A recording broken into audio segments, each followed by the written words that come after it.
diskusi bulan ini judulnya Street Art, Ekspresi Politis, Pencarian Jati Diri Anak Muda dan Kuasa Pasar, dan akan dibawakan oleh Dr. Doreen Lee, asisten profesor di Department of Anthropology di Northeastern University Amerika. Penelitiannya di Indonesia banyak meneliti tentang isu-isu politik, sosial, budaya visual, dan globalisasi. Terima kasih atas kehadiran kalian di sini. Kebetulan sekarang lagi mati lampu, jadi suasananya agak gelap Dan gerah. Tapi topik yang saya membawa hari ini sangat ceria. Dan saya minta maaf sebelumnya ya, karena bahasaku terbatas. Kadang seperti manusia urban sedang mencari jalan di tengah hutan gitu.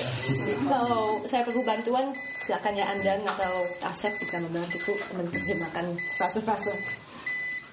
Oke. Hari ini saya ingin membahas beberapa topik ya.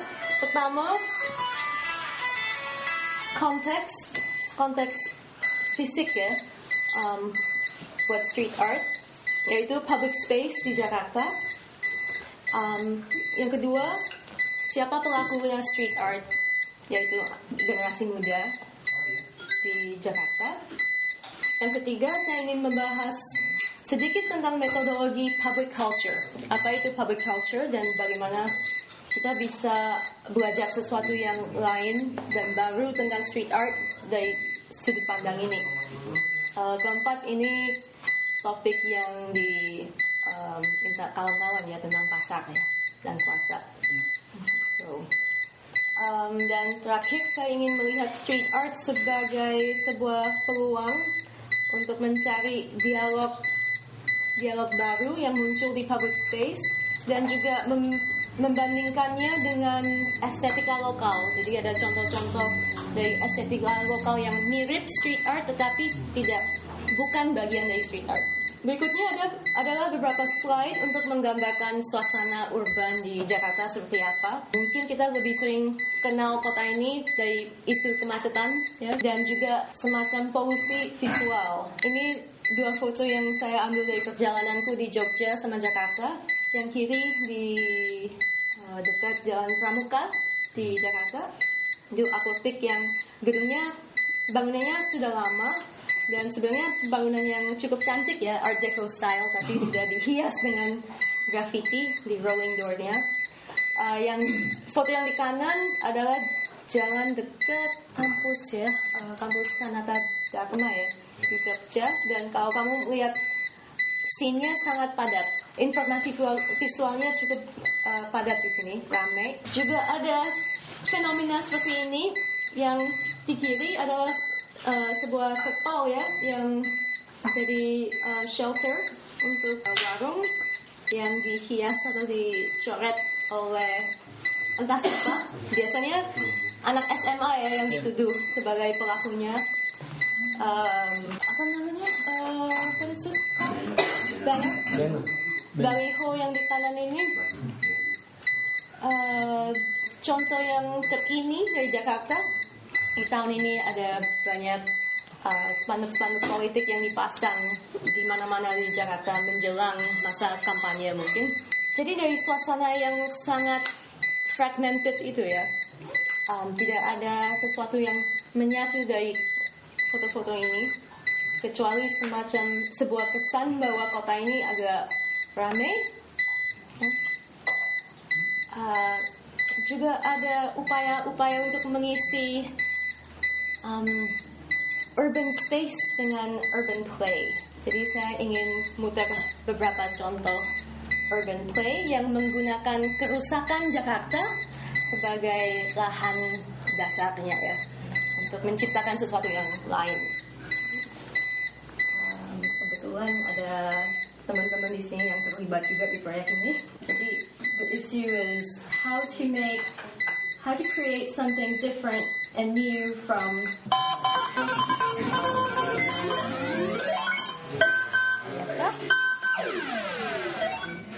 action.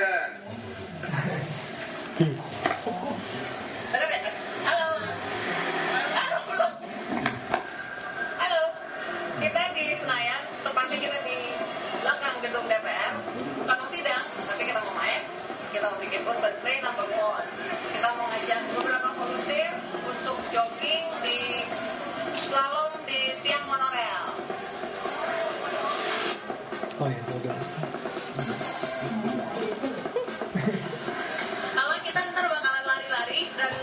dilukis ya.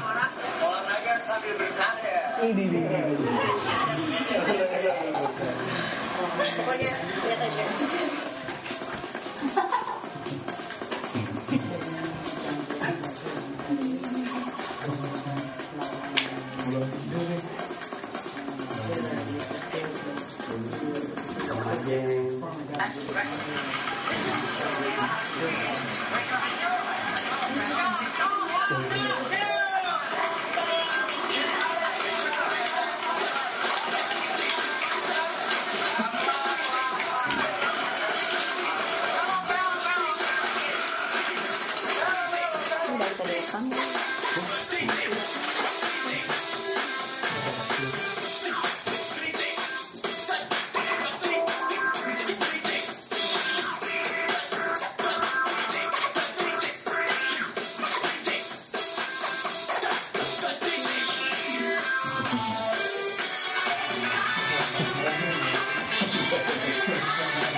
Tepuk tangan tentang oke, jadi itu video Urban Play ya, karyanya Irwan Ahmed dan Tita Salina. Dan menurutku itu proyek yang luar biasa ya. Mereka bikin series yang membuat kita membuka mata kita akan kemungkinan-kemungkinan yang ada di sekitar lingkungan keseharian ya. Karena kalau kita melihat sejarah urban di Indonesia sejak tahun 90-an ya, ada banyak kerusakan dan kegagalan. Apalagi setelah tahun 97 ya, setelah krisis ekonomi, ada banyak gedung yang sudah setengah dibangun tapi tidak diselesaikan. Dan juga ada proyek besar seperti monorail itu yang sekarang jadi tiang-tiang untuk street art dan biennale. Jadi yang lucu dari kegagalan infrastruktur ini yang kadang mengecewakan bagi seniman, ini juga merupakan sebuah tantangan dan apa ya, peluang. Kalau kata si Irwan Ahmed, karena tidak ada monorail, kita bikin monorail sendiri, kita jalan dengan kawan-kawan dan juga dengan pejalan kaki yang ada di sekitarnya ya.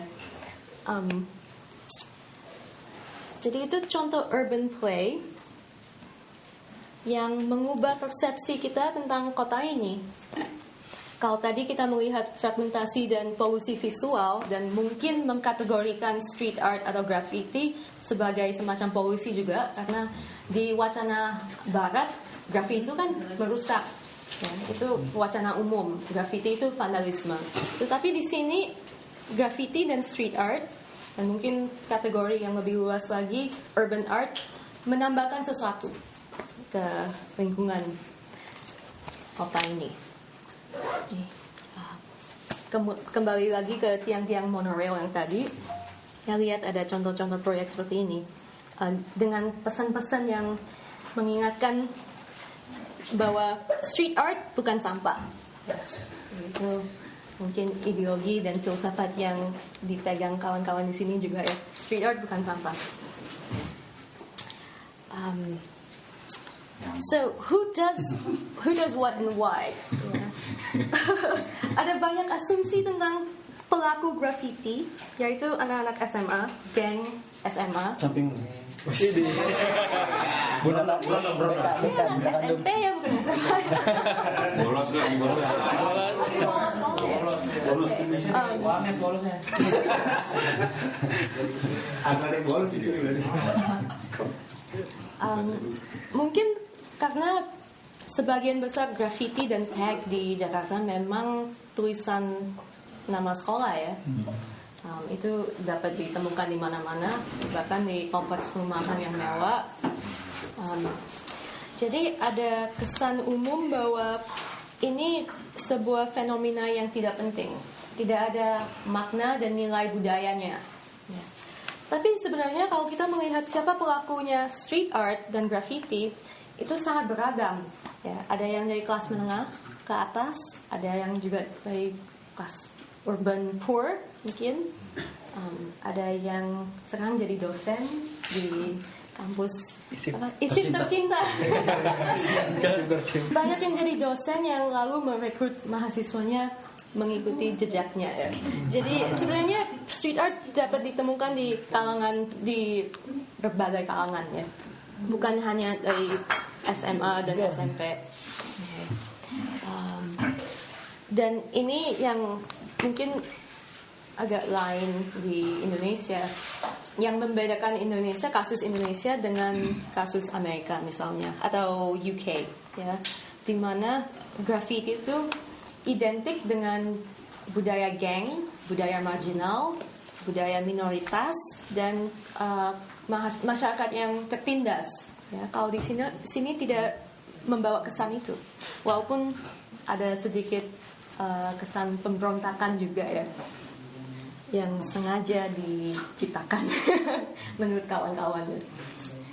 Oke, nah ini untuk mengupas sedikit mitos tentang siapa pelaku graffiti. Saya tahun lalu ketemu dengan kru dari Jakarta di sebuah kompleks perumahan yang cukup mewah di Pondok Gede. Dan saya kaget ketika ketemu sama mereka karena mereka sopan sekali. Kita ketemu di veranda rumah salah satu temannya, dan kita disambut ibu-ibu yang adalah tuan rumahnya. Dari hula-hula nggak ya? Hah? Dari hula-hula. Jadi di rumah itu di luar ada satu dos besar yang plastik. Semua diisi aerosol, jadi isi penuh aerosol. Jadi untuk menghitung kaleng-kalengnya, kita sudah tahu mereka menghabiskan berapa banyak dana ya untuk hobi mereka. Dan mereka melukis di tembok rumahnya. Mereka sudah minta izin dari bapak RT-nya, ya sudah direstui warga dan tetangga di sekitarnya. Dan mereka cerita bahwa waktu mereka gambar di siang hari, ada yang layani, ada yang membawa makanan dan snack. Jadi sangat ramai ya. Sangat beda dari mitos yang aku dikejar polisi, digebukin dan sebagainya. Mungkin itu ada, itu terjadi juga. Tapi ini fenomena baru yang di Jakarta ya. Anak-anak baik-baik yang merasa bebas menggambar di mana saja. Dan bahkan mereka cerita bahwa mereka tidak rasa beban atau tekanan untuk melukis di luar kompleks perumahannya. Cukup bagi mereka untuk melukis di dalam rumah terus mengupload online. Nah, yang satu fenomena yang luar biasa lagi, mereka ada anggota kru dari Belgia. Tidak pernah ketemu langsung, tidak pernah bertatapan mata ya. Tetapi mereka setiap kali lukis menambahkan nama anggota yang di Belgia itu. Dan sebaliknya, kalau anak Belgia melukis di Belgia, mereka menambahkan nama-nama anak Indonesia. Jadi itu bentuk kru yang virtual ya, digital. Oke. Nah, sekarang kita masuk ke isu public culture ya. Dan sebenarnya ini lebih dekat dengan pendekatan saya ya dalam kajian ini. Nah, kenapa aku memilih public culture dan bukan popular culture ya, atau mainstream culture untuk mendeskripsi fenomena street art atau urban art Indonesia?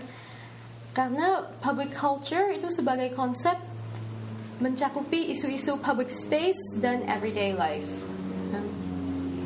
Oke, saya ingin mengacu pada kajiannya Michel de Certeau tentang The Practice of Everyday Life, dan ini kutipan yang sangat berguna dan sering digunakan. Ini kutipan yang cukup terkenal. Space is a practice place. Siapa yang bisa membantuku menerjemahkannya dengan baik dalam bahasa Indonesia? Dengan baik. Ini kan terjemahanku. Mungkin ada yang lebih elegannya. Space is a practice place. Oke, yang saya dapat dari ide ini adalah ruang, termasuk ruang publik ya, adalah hasil dari rutinitas keseharian. Ya. So everyday practices, rutinitas yang membentuk ruang, termasuk ruang publik.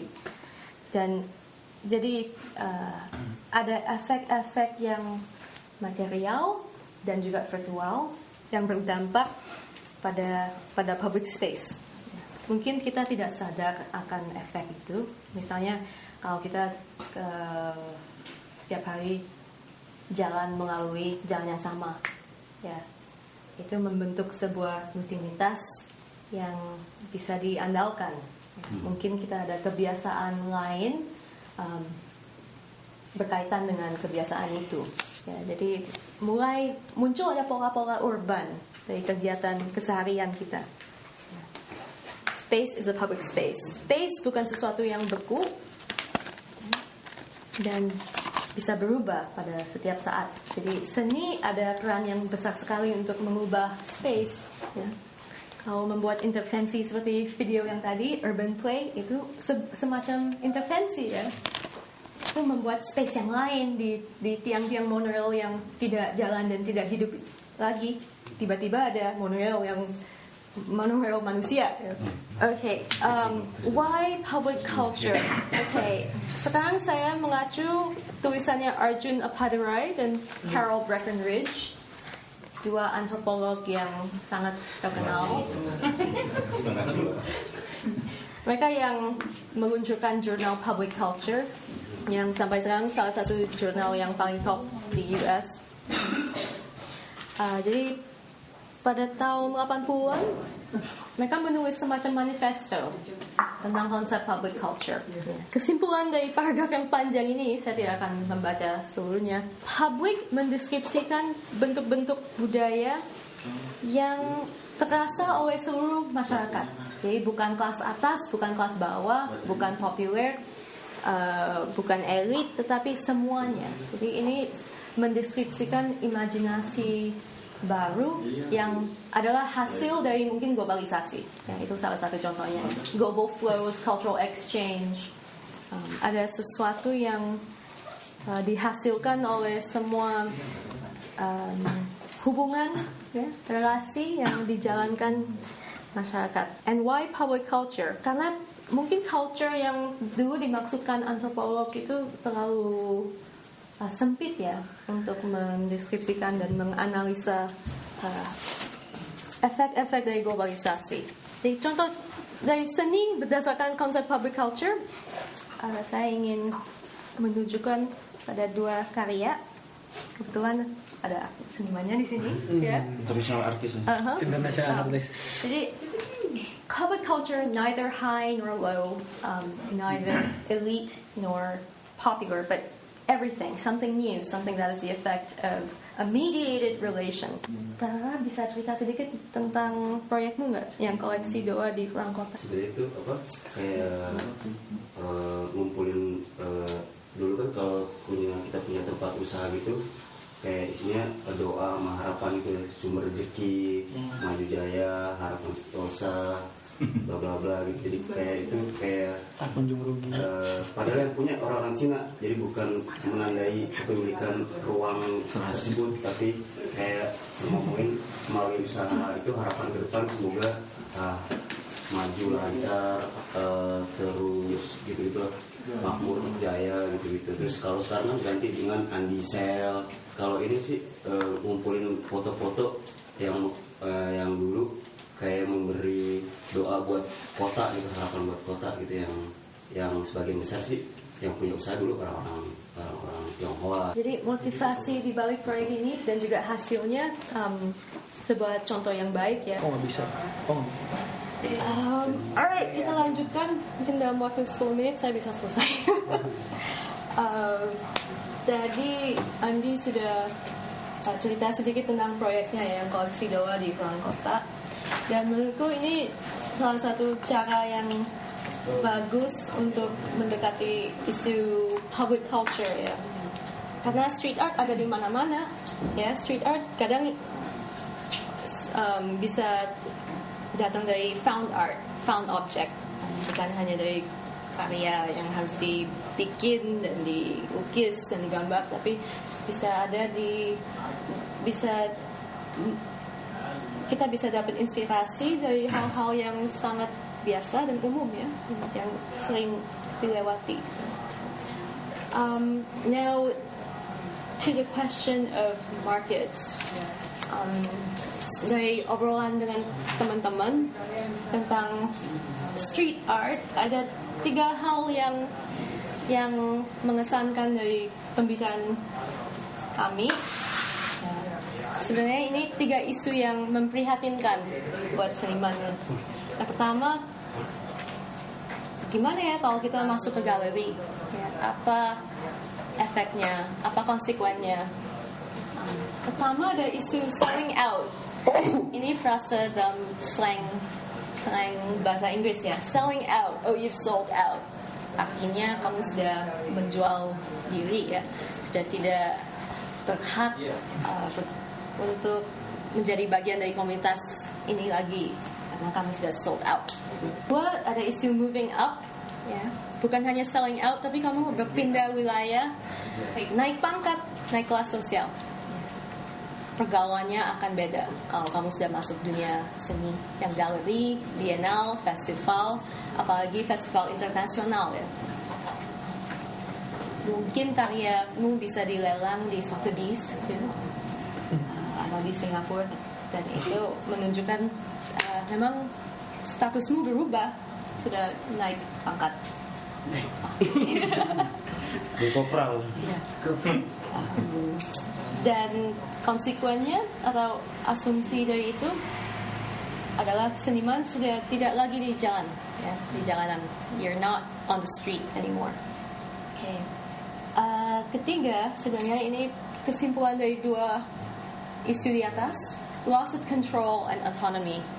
Ada kesan bahwa seniman akan kehilangan kebebasan berkarya, bertindak, dan memilih ya, apapun pilihan dia jika dia masuk galeri, karena sudah ada agen-agen lain yang mempunyai kepentingan tersendiri ya, misalnya art agents, auctioneers, collector ya, especially collectors yang bisa mempengaruhi arah seninya. Ada isu kehilangan kebebasan juga, dan kadang gerakan independen ketika berpindah wilayah ke dunia yang agak institusional ya, gerakan itu dilembagakan, ada sesuatu yang memang hilang, jiwanya hilang ya, spirit semangatnya. Kalau saya melihat di Jakarta mungkin isunya tidak sehitam putih itu ya, karena ada banyak kawan yang memilih untuk terlibat dalam festival, bienal, bahkan kolaborasi yang komersial, dan mereka berhasil untuk menjaga identitasnya. Mereka tidak langsung selling out ya. Jadi aku lihat dari beberapa contoh yang saya temukan di Jakarta tidak sehitam putih itu ya. Dan masa depan juga tidak begitu gelap bagi street art. Karena memang sejarah street art di Indonesia lain dari sejarah di Barat ya, yang memang ada pergeseran yang luar biasa ke dalam galeri dan museum. Ini festival di Salihara Art Space, apa judulnya ya, saya lagi lupa. Wall Street Arts ya, Wall Street Arts. Okay, yang diadakan oleh kuratornya Alia Swastika 2 tahun lalu. Dan ini sebuah pameran yang menarik juga karena kuratornya mencoba untuk menciptakan suasana jalanan di dalam galeri ya. Jadi mereka bawa banyak props, ada mobil, ada drums yang dibawa masuk ke galeri untuk dihias. Ada juga bagian demonstrasi di jalan ya. Mereka menggambar di tembok di seberang Citos ya, di flyover. Dikawal polisi. Oke, jadi ini poin yang paling penting ya, signifikan dari pameran ini. Ketika mereka melukis di jalan, itu dikawal polisi, ya, dan didokumentasi habis. Jadi sudah seperti event, media event yang luar biasa. Tidak seperti gerakan-gerakan yang lebih organik mungkin. Oke. Tapi juga ada upaya-upaya dari teman-teman di gerakan untuk membangun pasar sendiri yang independen, ya, do it yourself community. Ya, kalau Gardu House sering ya bikin festival kayak street dealing dan sebagainya. Gardu yourself sih belum. Gardu yourself. Oke. Nah, ini graffiti shop di Jogja. Ya, saya datangi jam 1 siang, belum buka karena pemilik tokonya juga belum bangun. Belum buka juga. Mereka tinggal di rumah sebelah. Ya. Belum bangun. Ini masuk gang gitu, graffiti shop, dan mereka menjual peralatan street art. Mereka jual caps sama pilox dan sebagainya. Nyewakan tembok nggak?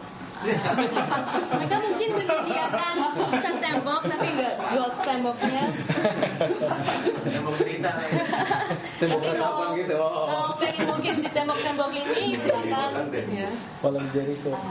Dan saya kaget karena waktu saya datang ada anak SMP yang naik motor datang untuk membeli sesuatu dan mereka kecewa karena tokonya belum buka. Tapi anaknya masih muda, masih kecil.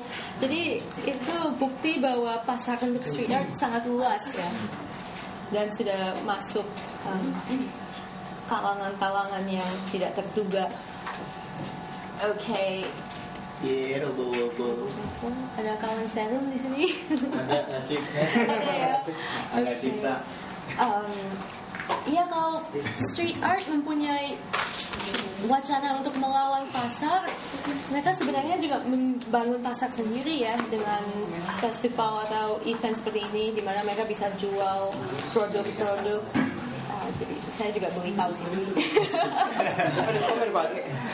Sering dipakai. Jadi ada alternative space dan alternative markets juga, dan berita terkini saya dengar dari teman-teman bahwa ada banyak anak dari daerah yang sengaja berkunjung ke kota untuk membeli produk seperti ini. Ya, niat banget, dan mereka borong produk-produk ini. Jadi kalau kita bilang street art bukan mainstream, mungkin sudah mulai masuk wilayah mainstreamnya. Meskipun tidak punya toko besar di mall, tapi ada pasarnya dan ada jual belinya, ada transaksi finansial yang terjadi. Oke, ini bagian terakhir dari presentasiku. Saya coba untuk membandingkan beberapa bentuk seni yang bukan seni dengan street art, ya. Dan untuk menganalisa kenapa graffiti begitu umum di Jakarta ya, graffiti dan street art. Kenapa street art bisa cocok dan masuk ke suasana urban Jakarta. Dan saya menemukan contoh-contoh seperti ini.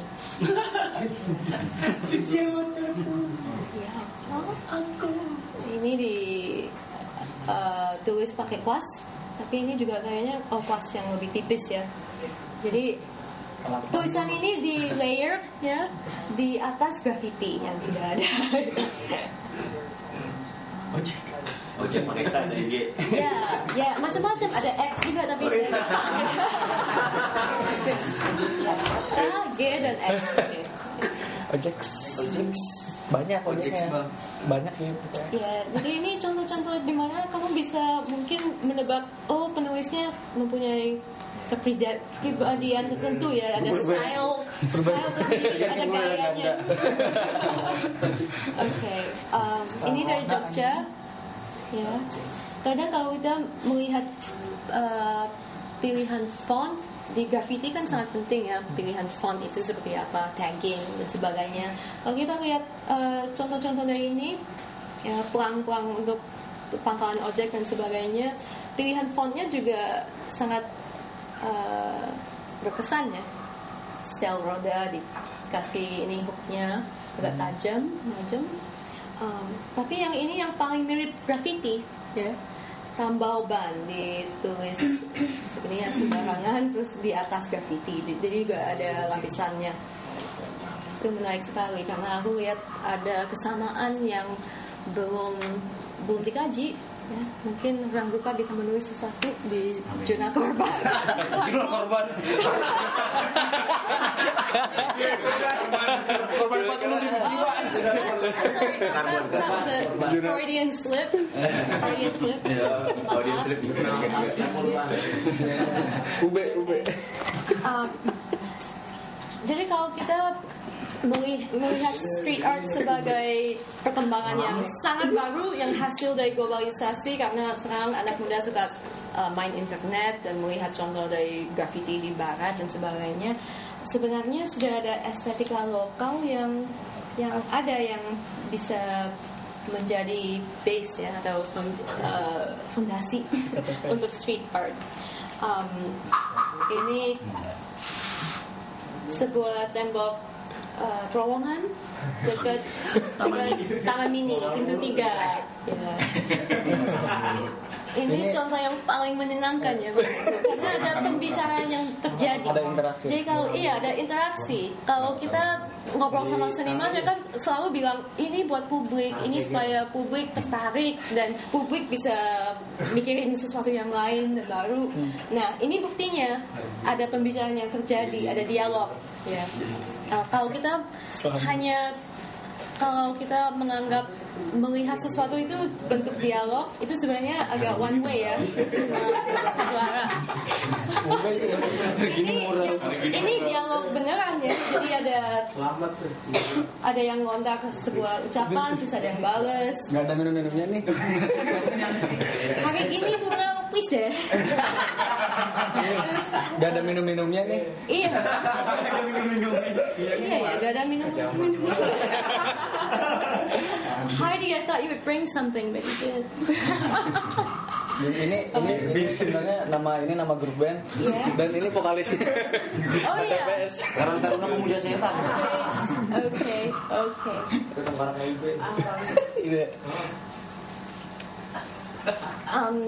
Di tembok sebelah ini di dekat Taman Mini di pintu 3. Ceger. Ada lebih panjang lagi, cuma aku tidak masukin fotonya.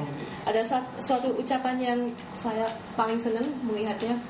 Ada tulisan, ada yang menulis minta doa, aku mau berenang. Ada doa berenang dalam Islam. Tenang aja. Biar bisa berenang. Allahumma saya mau berenang. Biar bisa berenang. Berenam tapi. Berenam. Selamat bonek. Dan itu ucapan yang menurutku pure ya, murni untuk berdialog sama publik ya. Itu bentuk komunikasi yang sangat pure. Kita doa. Ya, itu mengandaikan ada publik yang membaca dan perhatian sama dia. Jadi mungkin dari sini kita bisa melihat atau bisa menganggap street art sudah berhasil sebagai medium komunikasi ya. Oke. Terima kasih. Oke, presentasiku sudah selesai. Mungkin yang bisa dicatat dari presentasi tadi, Dorin menyampaikan beberapa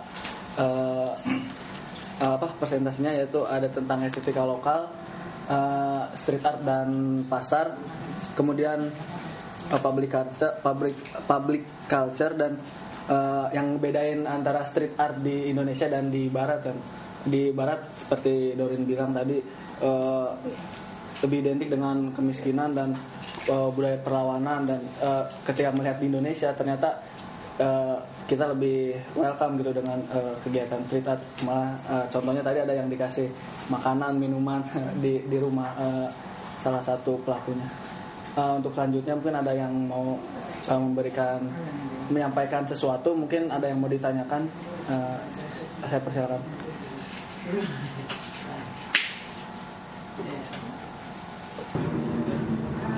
Oke, silakan Heidi. Terima kasih Jody. Enggak, buat saya menarik apa ya? Saya nggak tahu ini saya tangkap sebagai semacam kejanggalan ya yang ada di dalam apa ya antara street artist itu sendiri karena saat menggambarkan apa ya itunya tadi beberapa istilah-istilah yang dipakai berhubungan dengan street artist begitu dia bersinggungan dengan pasar, kemudian lewat estetika kita sebenarnya dapat link yang menarik terhadap estetika lokal itu tadi dapat link yang menarik ke sebenarnya dunia periklanan ya yang jelas-jelas komersial kan di situ dan jadi buat saya itu agak heran gitu loh kalau misalnya street art sebenarnya tidak berwatak seperti apa orang pasang iklan gitu loh. Kenapa sih muncul istilah-istilah itu tadi gitu apa berhubungan dengan dunia komersial gitu. Buat saya itu apa kejanggalan yang menarik sih sebenarnya kalau kita masuk dari itu apa estetika lokal dan dunia periklanan itu tadi. Dan mungkin berhubungan dengan itu tentang perbedaan dengan Barat, saya nggak terlalu ini ya. Mungkin itu tahun 80-an ya, anggapan bahwa apa street art itu begitu apa dunia apa ya sampai dan lain sebagainya. Tapi sekarang kota saya ada di Melbourne itu street art sudah sangat diinstitusikan. Gitu. Bahkan sebenarnya street art itu diterima oleh warga lokal itu udah heboh di situ dan itu bisa oleh satu kampung itu dijaga betul-betul gitu bahkan disahkan oleh Pemda gitu loh iya apa di belakang saya itu memang salah satu pelaku gitu yang maksudnya itu udah berubah mungkin itu wacana tahun 80-an gitu ya udah bergeser sekarang kita lihat aja kan terbitan buku-buku soal street art sekarang itu begitu dia sudah sebenarnya udah menjadi. Terima kasih Heidi. Mungkin saya bisa langsung tanggapi sedikit tentang perbedaan budaya Barat dan Timur itu ya. Sebenarnya bukan perbedaan budaya, tetapi perbedaan waktu ya dan zaman. Jadi karena ini memang fenomena globalisasi dan itu street art di Indonesia bertumbuh pada saat yang sama seperti street art di negara yang lain. Ya. Jadi perkembangannya terjadi di Jerman, di Berlin, juga terjadi di Jakarta. Jadi tidak ada perselisihan waktu sebenarnya ya untuk street art sekarang ini. Dan memang benar bahwa sudah mulai dilembagakan di mana-mana ya, sudah masuk institusi. Cuman yang masih bertahan di sini adalah mitos tentang evolusi street art itu. Jadi mereka mencari akar yang sebenarnya tidak nyata.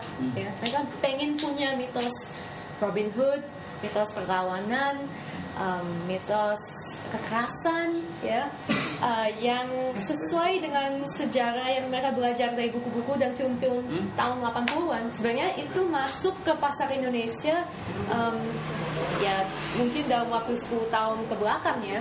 Kita bisa dapat DVD film Wild Style dan graffiti dan sebagainya. Jadi ketika orang Indonesia menonton film-film seperti itu yang menggambarkan Bronx pada tahun 80-an ya, tidak ada apa ya, sebenarnya mereka ingin menjadi seperti itu ya. Bukan meniru tetapi mereka mencari otentisitas ya. Sesuatu yang otentik dan kisah otentik yang asli Indonesia belum diungkapkan ya. Ada juga sejarah street art di Indonesia yang mungkin dari tahun 80-an dari coretan 40-an mungkin ya, 40-an yang politik yang revolusi atau mati itu justru itu tidak ditemukan.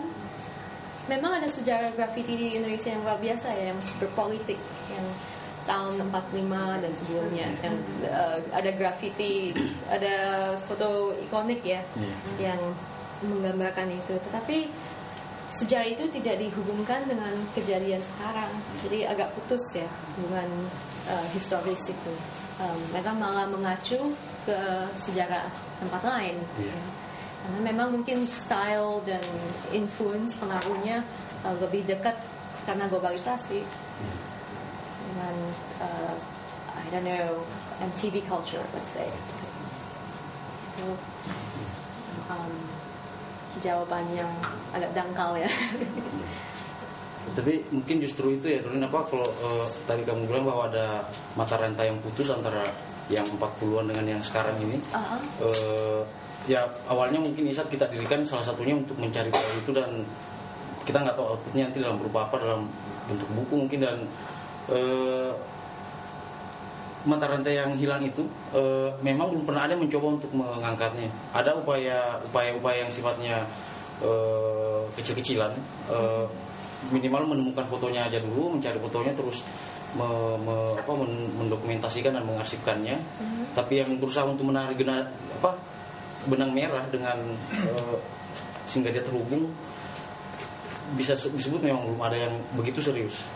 Ya, mungkin kita harus melacaknya melalui, kembali lagi ke isu public culture ya, karena saya juga menemukan fenomena seperti kalau di catatan seorang demonstran Suhoki, dia kan menulis tentang yel-yel mahasiswa di tahun 60-an ya. Dan itu sebuah contoh yang bagus untuk mengkaitkan satu hal dengan yang lain, bahwa ada memang budaya politik yang berjalan waktu itu ya, yang cukup umum ya. Orang tahu yel-yel itu, orang juga tahu graffiti itu, karena sempat dimediakan ya. Tapi memang sudah putus hubungannya dengan fenomena street art sekarang ya. Paling yang bisa dilacak, orang melacaknya kembali ke tahun 80-an. Itu yang paling jauh yang mereka bisa ingat dan lihat. Ya kalau di 80-an sendiri justru dari budaya populernya sendiri ada upaya perlawanan, misalnya Nicky Astria nyanyi lagu Tengah-Tengah Setan. Lagu itu intinya mereka nggak suka sama taggingan yang mungkin memang pada saat itu nyampah motori dinding kota. Tapi yang malas bikin tulisan. Iya. Yang coretan dinding. Pemberontakan. Coretan dinding. Tapi yang mengenai yang lagu Nicky Astria tadi kembali ngelihat dokumentasi foto pameran Art on the Street yang di Mocha itu, pada saat yang bersamaan 70-an akhir di Amerika juga ada perlawanan terhadap street art ini, karena terutama di Philadelphia ya, dimulai dari Philadelphia yang pemerintah menghabiskan duit banyak banget untuk ngapusin dan ngebersihin dinding-dinding kota yang dikotori oleh para street artist ini. Nah hampir bersamaan tuh dengan muncul lagunya si Nicky Astria selang 2-3 tahun. Jadi kesimpulanmu apa deh? Nah, kesimpulannya adalah mereka punya timeline, kita juga punya timeline. Nah itu betul kan. Namanya menentu ya. Iya. Anti grafitinya lewat lagu kalau ini lebih kreatif. Mungkin dari saya berkenaan dengan street art dan pasar tadi kan, akhir-akhir ini ada fenomena yang bermunculan berupa iklan provider menggunakan graffiti gitu, di jalanan juga gitu, street juga. Terus salah satu produk minuman juga memakai ilustrasinya dari street artist juga. Di penelitiannya Doreen ini, apakah hal itu masuk juga ke dalam wacana street art dan pasar sendiri atau seperti apa? Mungkin harus masuk ya, karena saya sering dengar cerita dari teman-teman bahwa ada teman mereka yang dulu street artist terus masuk ke biro iklan dan terlibat dalam kampanye-kampanye seperti yang provider itu. Jadi memang ada hubungan yang harus dilacak. Cuma sejauh ini saya belum tahu bagaimana menguji ininya ya, dampak dari muralisasi kota dengan XL atau provider yang lain-lain. Sebenarnya apa ya dampak dari itu? Kalau minta opini dari Asep. Kalau kamu melihat misalnya kota Jogja kan sudah banyak XL ya, terutama XL yang cukup dominan. Apakah itu memang mengubah masyarakatnya atau mereka cuek saja dengan? Ya kalau menurut saya pribadi sih itu ya sangat mengganggu ya, maksudnya karena kita melihat di tiap daerah kayaknya seragam gitu, muralnya sama gitu provider. Cuman yang menarik juga pemerintah juga ada andil juga di situ ketika saya melakukan penelitian bersamaan dan di Balikpapan ternyata di sana itu pemerintahnya itu melarang gitu hal-hal yang seperti itu. Jadi ada baiknya juga sih campur tangan pemerintah. Mereka melarang mural provider tersebut secara banyak gitu. Jadi nggak ada di Balikpapan sama sekali. Menarik di Tegal juga sih. Kalau di Tegal Satpol PP-nya langsung menghapus, benar-benar menghapus. Turun ke lapangan terus kan perda tentang reklame kan syaratnya harus nyampe izin ke gubernur, dapat surat tembusan ya kalau bikin reklame. Kalau saya ngomongin mural iklan tuh saya ingat proyeknya Rorupa dulu tuh ada Jakar juga tuh mural juga tuh pakai pilar-pilar gitu. Terus yang terus kita juga buat juga revolusi 300 cc make pilar-pilar itu untuk bikin karya juga. Kalau di Runut sih dulu ada poin yang nggak luput diperhatiin itu bahwa pelaku mural tadi meninggalkan nomor telepon, hubungi 081 sekian gitu ya.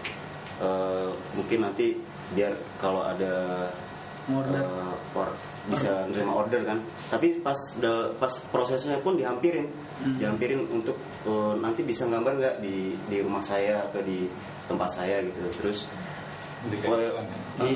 jadi kayak iklan juga, iklan terselubung lah lewat mural itu kan. Fenomena itu di kalau saya perhatiin di Jakarta itu turut karena pelakunya gitu, teman-teman dari IKJ gitu yang mural hubungi 08 sekian nggak semuanya naruh telepon itu karena cuma beberapa aja, dan itu ada dokumentasinya. Terus yang pas menariknya yang revolusi 300 cc itu tahun 2006. Nah itu belum ada iklan-iklan yang pakai pilar-pilar yang tadi tiang tadi yang pakai neon box gitu. Nah pasca itu baru di setiap pilar-pilar itu muncul neon box iklan tadi. Kayak apa yang aktivitas yang dilakuin teman-teman akhirnya kayak dikooptasi idenya oleh agen advertising gitulah. Kalau di luar kan ada namanya agen anti advertising agency yang ngomongin isu tentang perkembangan iklan di ruang publik. Yang kalau di New York kalau dibaca udah sekian ribu iklan, bahkan sekarang kalau di New York udah satu gedung full ditutup sama iklan. Kalau di sini sih kayaknya belum nyampe ya. Tapi saya ingin menjawab hal itu ya, isu itu, karena ada asumsi bahwa iklan itu merusak public space. Dan itu benar kalau memang ada tata kota yang benar dan baik. Kan di sini tidak fragmentasi kan. Public space-nya sangat padat, ramai, ada lapisan-lapisan, ada tempelan poster, ada tempelan stensilan, ada sedot WC dan sebagainya di atasnya. Sedot janin dia pernah bikin. cukup menyatu ya. Kadang kita nggak bisa membedakan apa yang art, apa yang bukan. Kita bisa bilang, oke, ini instalasi yang ironis. Tapi sebenarnya ini cuma poster apa, iklan rokok kan. Tapi semuanya bisa bilang oke, ini proyek seni yang ironis dan susah untuk membedakannya di ruang publik Jakarta ya menurutku. Lain dengan New York di mana memang iklan sangat dominan. Kalau pertanyaannya kalau kita mengiklankan acara seni budaya gitu, apakah itu dibilang itu juga ya? Kan sekarang kan banyak event-event seni budaya yang pakai strategi itu juga ya, yang mural. Iya. Gimana? Kan ya iklan itu. Iklan juga. Oke, saya berikan contoh ya. Terakhir kali aku di Jogja, aku lihat ada banyak tembok yang diisi poster-poster seperti ini. Poster karya teman-teman, ya, stensilan dan sebagainya, wheat paste. Terus terselip di antara poster-poster itu juga ada iklan untuk festival jualan baju, untuk distro, untuk festival musik yang memang bersifat komersial. Tapi ada yang bilang, oh yang desain poster ini teman yang juga street artist. Jadi menyatu dan terselubung ke dalam itu.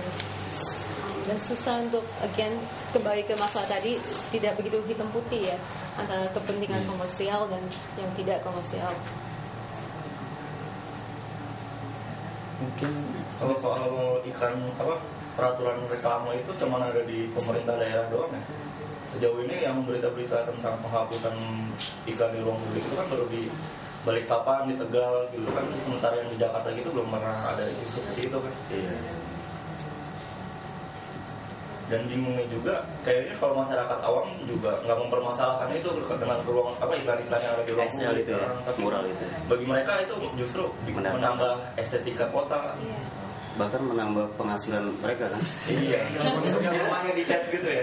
Karena bahkan sekarang ada agen-agen untuk nyari-nyari tempat-tempat itu kan, spot-spot itu, bahkan spot-spot yang udah masuk menjurus ke dalam gang sekarang itu udah jadi nanti dijual.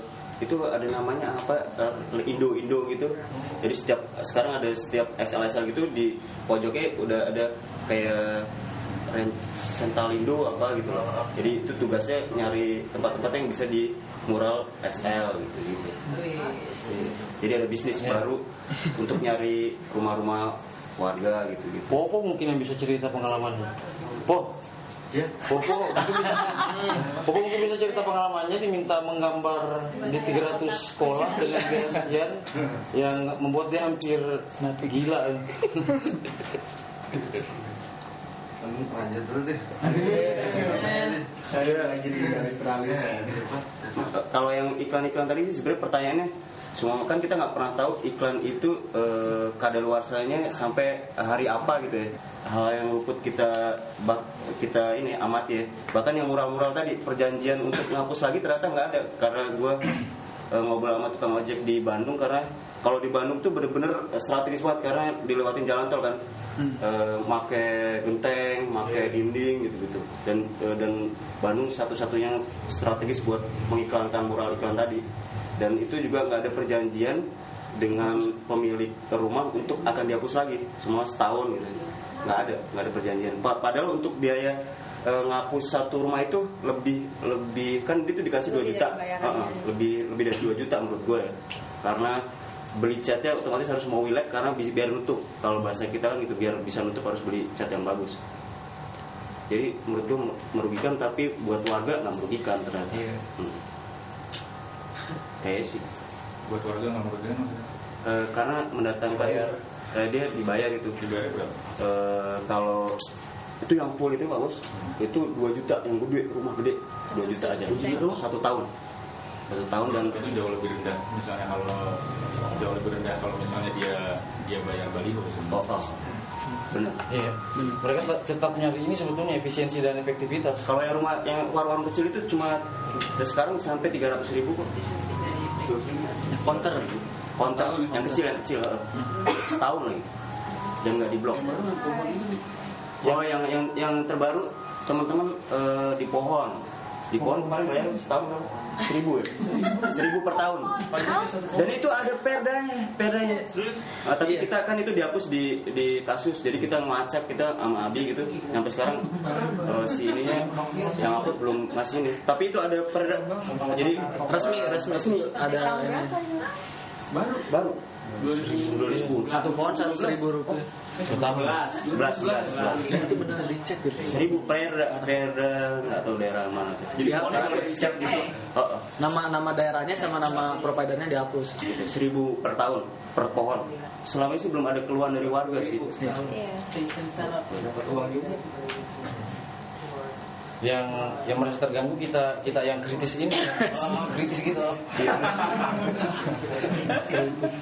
Nah, kalau itu ya yang tadi kita obrolin masalah apa sih istilahnya, kita sering menyebut perebutan ruang antara provider dengan spot yang biasa teman-teman idealnya mereka gambar gitu atau bikin. Kenapa sih kita merasa terganggu gitu? Gue baru sadar betul kalau kita tuh kurang negosiasi sama masyarakat itu sendiri. Padahal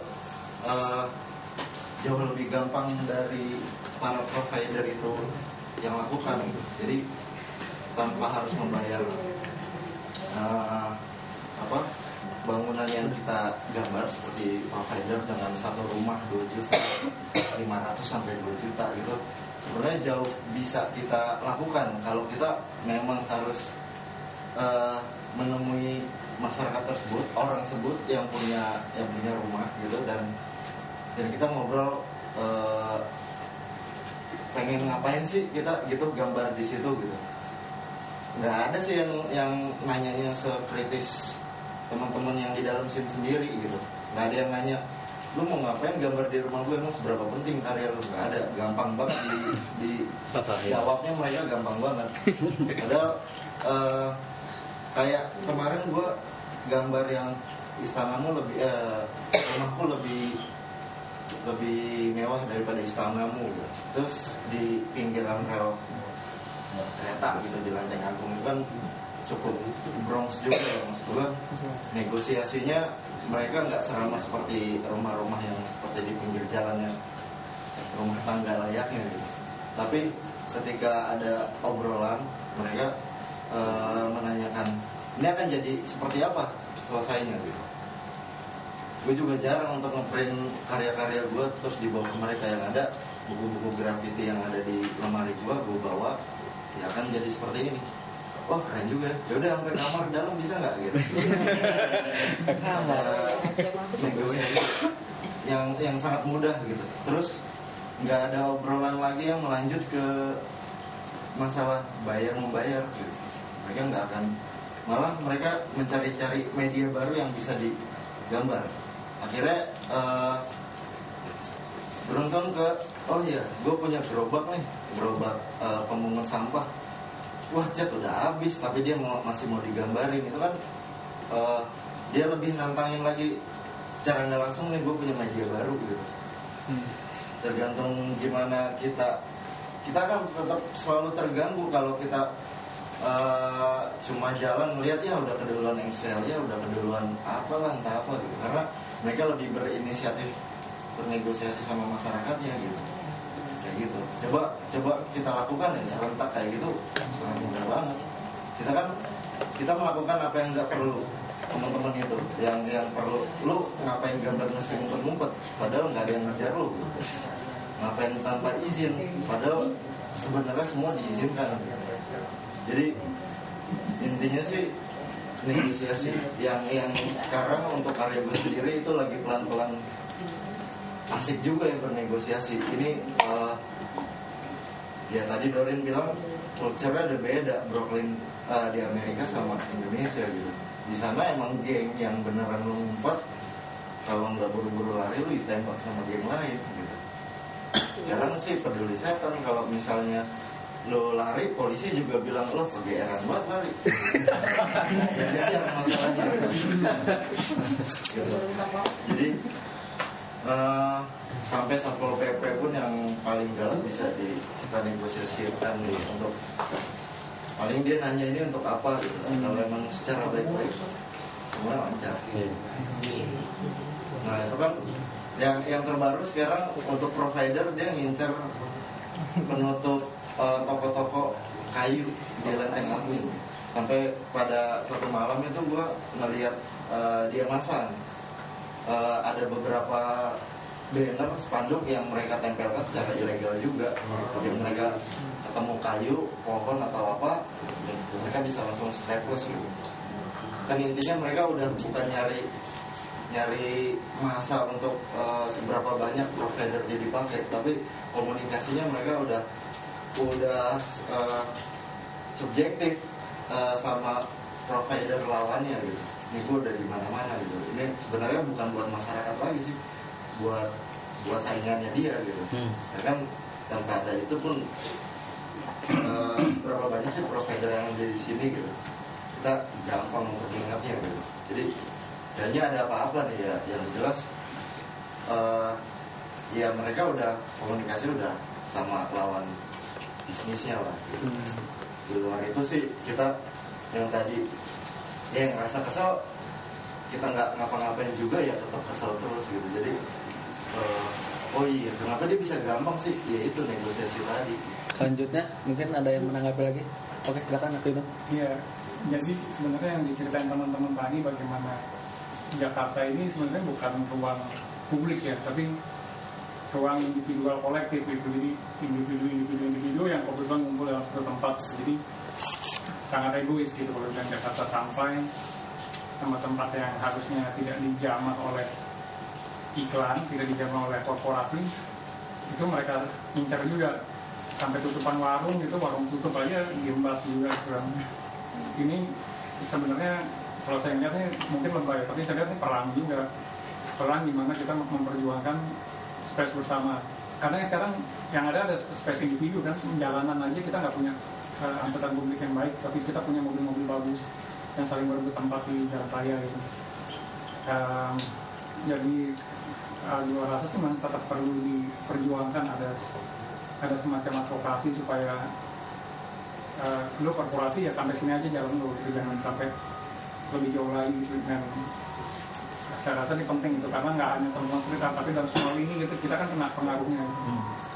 Jadi mungkin benar negosiasi itu, kalau kita bisa negosiasi sama warga jadi sadar juga, iya ya kok gue mau aja sih jualin iklan, mungkin itu penting juga negosiasi dengan warga. Tapi sejauh mana negosiasi itu bisa berhasil kalau yang akhirnya bicara duit juga tuh saya juga masih bertanya-tanya juga sih. Mungkin terlepas dari kondisi masyarakatnya juga, mereka juga melihat duit yang ya menurut kita nggak sepadan gitu dengan apa yang dilakukan provider, mereka mau aja gitu. Untuk selanjutnya, tapi gue nih pengen dengar dari Pak Bos nih, Mas Ade. Masa dari dia kobra tuh. Terusin aja sih. Tadi ada Hedi ngomongin soal institusionalisasi praktek artistik itu ya. Tapi ya gue setuju sama Aquino tadi yang bilang ini emang jadi koleksi dari individu yang jadi masalah, bukan jadi masalah. Jadi bisa juga jadi menarik sebenarnya, karena ini chaos banget jadinya, bukan karena si public space-nya itu tidak diinstitusionalkan. Semua informal. Iya, semua informal. Kayak misalnya kalau ngomongin pertempuran itu sebenarnya mungkin bisa ISAT mungkin bisa ngecek berapa square meter mural dan graffiti yang telah dibuat di Jakarta, sama misalnya berapa square meter baliho, sama dibandingkan dengan berapa square meter misalnya baliho Habib. Itu kita belum ke situ loh ya, belum ke pertempuran itu juga ya. Tapi itu kan bisa kelihatan sebenarnya bahwa ini battleground yang sebenarnya nggak ada aturannya gitu. Dan itu jadi menarik karena persoalannya kayak misalnya Aquino bilang tadi, misalnya ada advokasi seberapa jauh misalnya pesan komersil bisa masuk ke ruang publik. Sebenarnya juga pertanyaan sama street art kalau menurut gue gitu, seberapa jauh peran ekspresi artistik individual bisa masuk ke ruang publik. Karena sama aja itu persoalannya kalau menurut gue gitu. Gue suka banget misalnya di Jogja teman-teman bisa melobi Pemda, lalu bisa menggambar apapun dibiayai sama Pemda, tapi yang gue kritik adalah ini semuanya digambarin gitu loh. Kalau menurut gue nggak perlu semuanya kali gitu, nggak perlu semuanya gitu, it's too much gitu. Maksudnya ada lalu kalau menurut gue yang perlu dikritik lagi atau perlu dipertanyakan lagi ketika cara kolektif gitu, atau kita ngelihat si seniman gitu ya sebagai pelaku artistik ini, ketika dia masuk ke ruang publik sebenarnya dia mau ngapain gitu loh. Dia mau ngapain sebenarnya basic itu sih, dia mau ngapain, dia mau ngasih pesan apa, dia mau mempertanyakan apa yang mau diintervensi segala macam kayak gitu-gitunya gitu loh. Dengan negosiasinya lewat uang kayak gitu ya. Apa bedanya sama Popo yang bernegosiasi sama persis, lalu apa bedanya sama street artist sama lu misalnya gitu yang sama kalau menurut gua gitu. Nah kan? Tapi bedanya nanti akan diukur dari sebenarnya paparan itu gitu ya, paparan artistik itu sebenarnya telah membuat siapa yang menjadi subjek gitu, si publiknya atau si ruangnya yang di mana menjadi. Kalau semuanya menempatkan ruang dan publiknya menjadi objek gitu ya, sebenarnya semuanya posisinya sama kalau menurut gue gitu. Semuanya adalah interfere gitu, semuanya semuanya vandal sebenarnya. Jadi kalau menurut gue yang harus kalau mau diruntut siapa subjeknya gitu, si ruang sama publiknya harusnya yang jadi subjek kalau menurut gue gitu.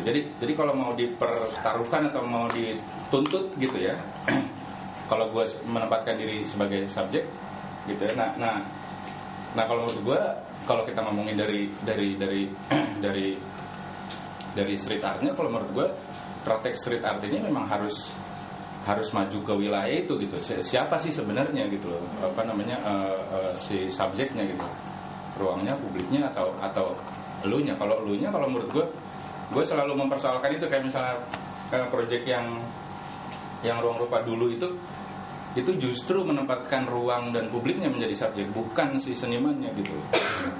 Jadi senimannya kita tantang, oke, kalau lu masuk ke ruang publik gitu ya, ini bukan kanvasnya yang dibesarkan gitu loh, bukan galerinya yang digedein gitu, tapi ruang dan publiknya, ruang artistiknya yang digedein. Kayak misalnya kalau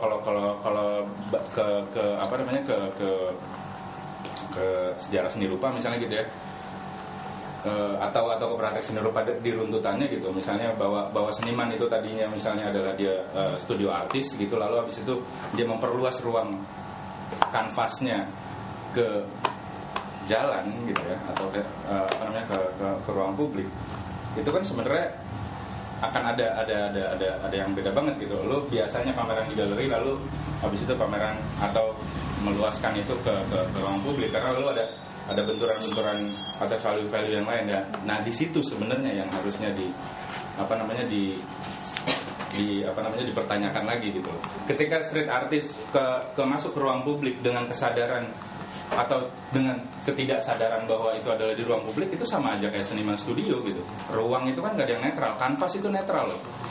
Kanvas itu cuma segitu gitu ya. Itu netral banget. Itu netral banget. Dia nggak punya memori. Nggak ada apa-apa. Tapi tembok di luar sana itu udah ada memorinya kan, udah ada memori, udah ada arsitekturnya, apa segala macam. Semanggi sebelum 98 memori kolektif kita jelas beda semuanya kan gitu, semuanya dinding WC aja punya memori gitu kan itu. Trace. Iya kan, itu ada value-nya gitu, ada macam-macam, ada sosial, politik, sejarah, personal juga bisa lebih gede lagi.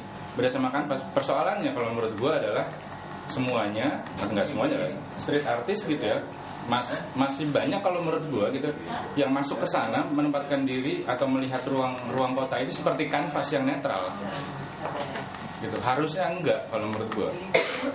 Mungkin itu sikap yang dominan ya dari seniman-seniman street art itu, melihat kota sebagai kanvas. Bahkan kayak misalnya kayak Popo bilang tadi ya, negosiasi segala macam itu kan menarik karena kalau menurut gue dia dengan sadar gitu bahwa ruang ini nih nggak bukan kanvas, ini ada orangnya gitu, ada orangnya, gue deal sama itu gitu. Dia Popo juga nyebutin misalnya di jalur kereta gitu kan, segala macam kayak gitu bacaan itu sebenarnya gitu yang kalau menurut gue itu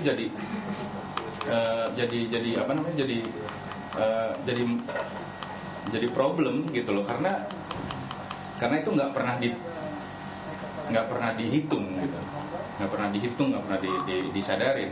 Ini sebenarnya kalau menurut gue, kalau dihubungin sama presentasinya Doreen tadi, sebenarnya hubungannya sama youth culture itu. Kalau menurut gue, karena bedanya sama pelukis gitu, sebelum lo melukis misalnya gitu ya, sebelum melukis lo kan coret-coret dulu tuh di kertas gitu kan, sebelum lo pindah ke kanvas. Problemnya adalah graffiti artis sama mural artis itu coret-coretnya juga ya di mana? Ya di tembok juga gitu.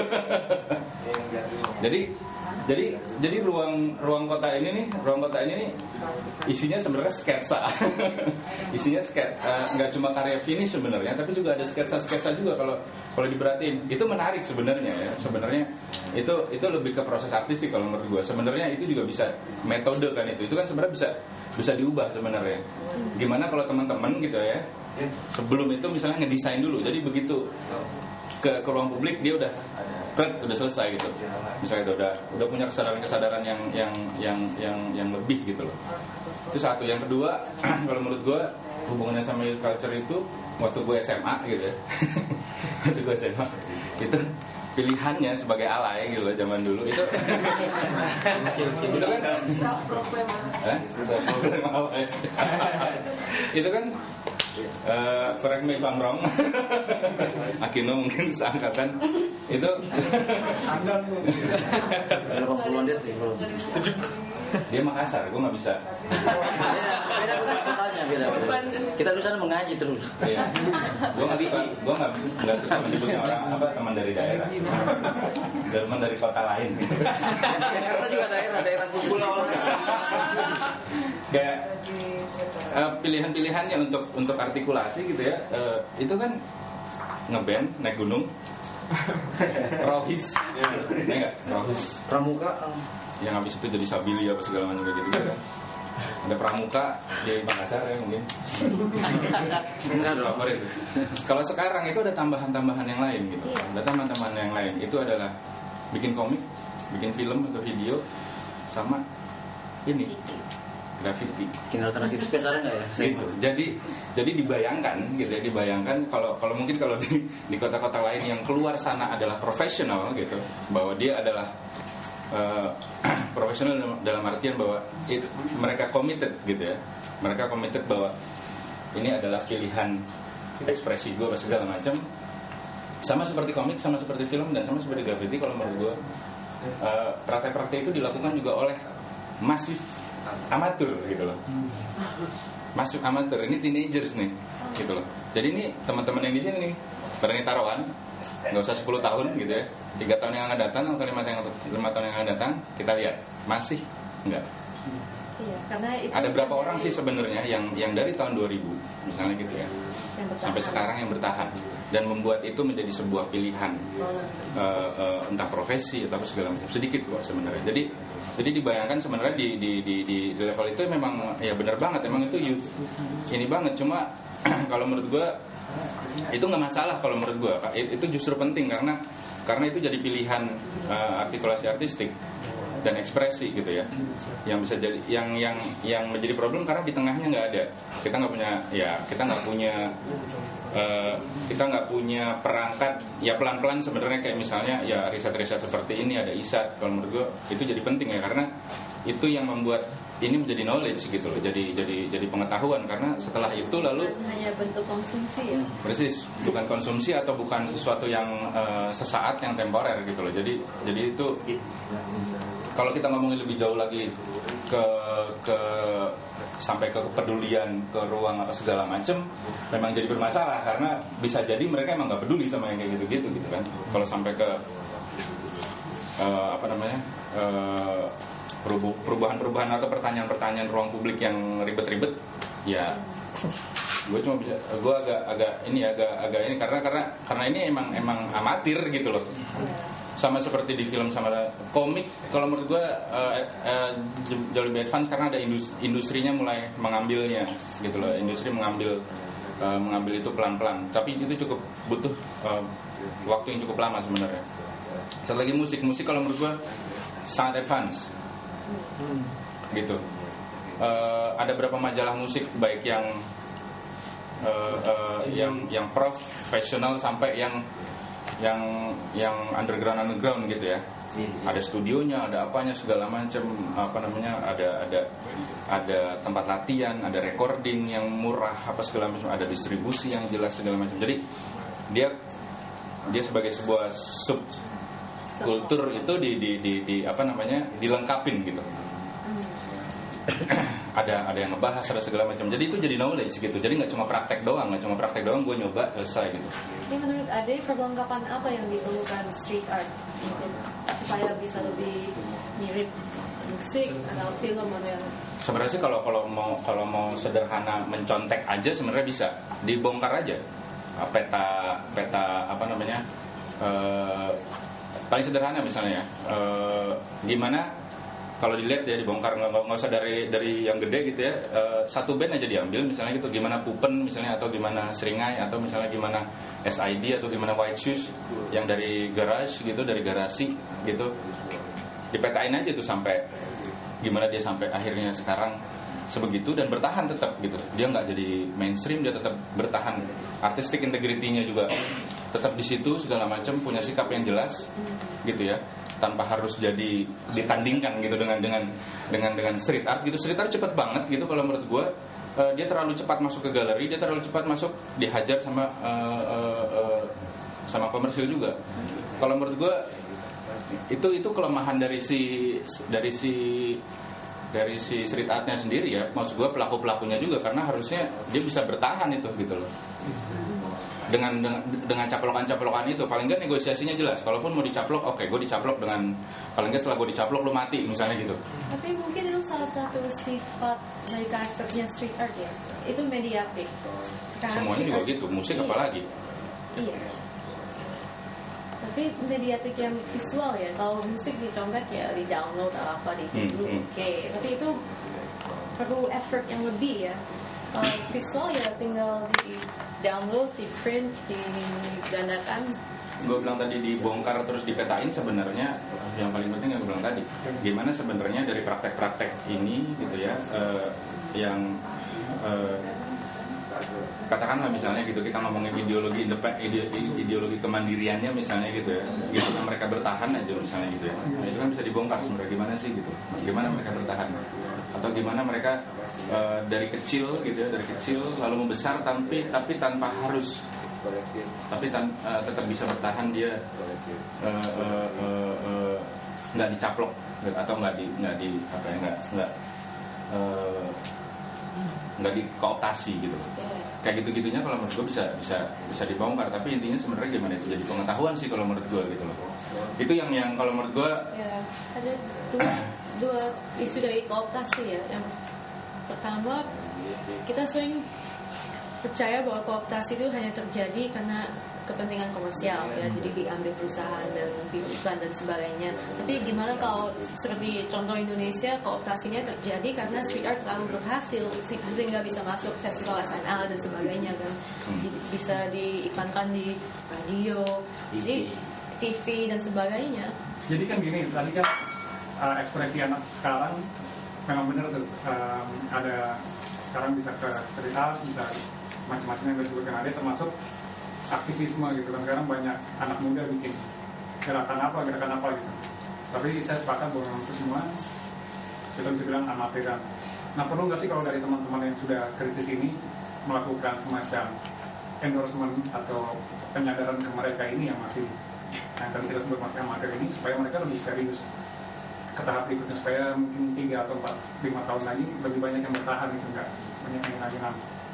Misalnya sekarang anak muda gampang banget bikin kegiatan lingkungan gitu, tapi terbatas hanya soal 3R, recycle, reuse gitu. Tapi dia nggak pernah melihat sesuatu yang di belakangnya, misalnya soal hutan, soal ketahanan pangan, lalu soal hak asasi manusia gitu, yang dasar-dasar itu.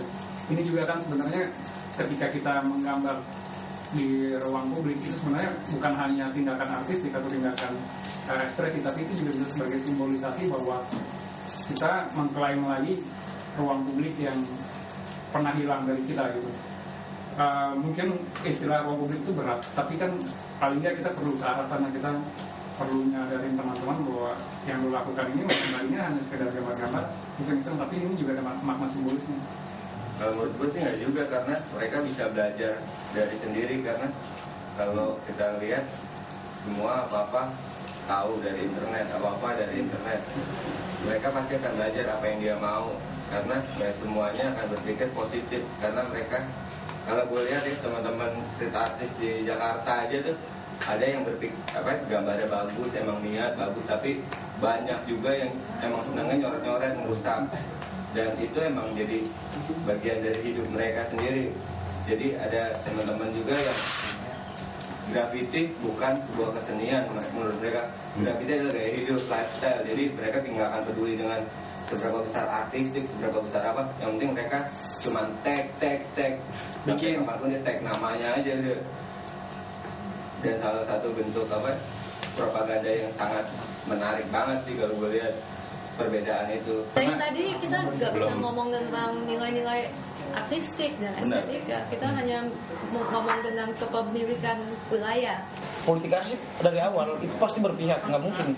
Nggak ada upaya pengarsipan yang tidak berpihak. Pasti akan selalu berpihak.